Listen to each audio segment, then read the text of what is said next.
Good morning. This is the sixth of 6 modules. We've been on a journey from vision to execution. Vision being the vision you have for your business, and execution is how you're going to carry it out. And our scripture for today is Exodus 1:15 through 16, and Exodus, the second chapter, 1 through 10. And it's entitled Execution, How to Save Your Baby and the Nation. This is the story of Josie Bed. Josie Bed was the mother of Moses, to become the mother of Moses. And she had a great dilemma on her hands.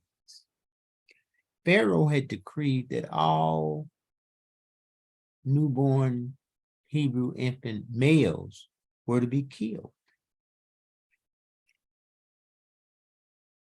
And the midwives, Shiprah and Puah, refused to carry out Pharaoh's thing. They would say they wouldn't do it.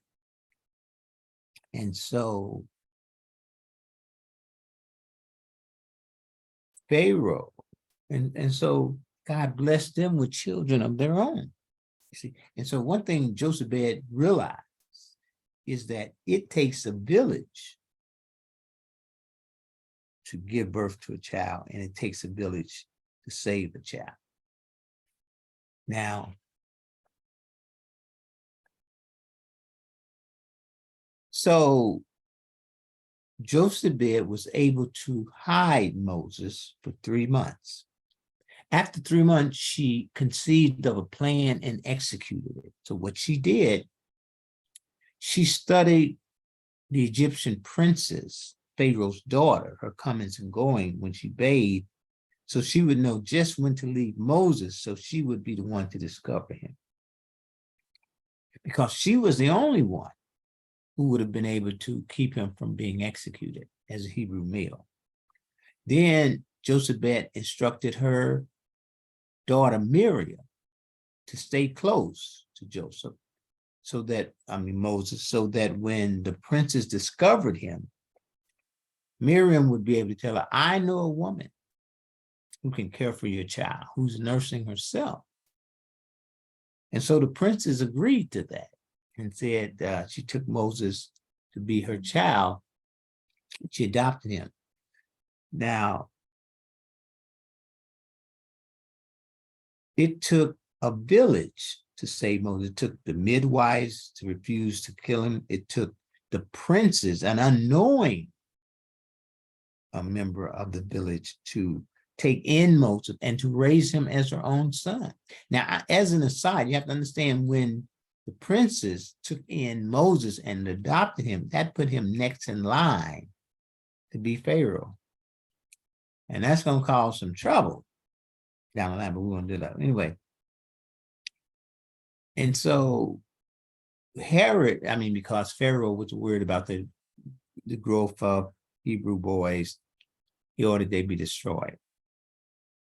But that wasn't the end of wanting to destroy Hebrew boys, because we see at Matthew 2, the second chapter, 16 to 18, Herod ordered the destruction of all Hebrew boys. What this was about, wise men had come to this country and said that they had determined that the birth of the King of Jews was at hand, and it was here. And so Herod said, well, when you find him, let me know. Well, the wise men was wise enough to know that Herod was very threatened, so they left town in a different direction. And so Herod, based on when they came, plotted out that any boy 2 years and younger might be this boy. And so he ordered the destruction of all the boys in Bethlehem and the surrounding region.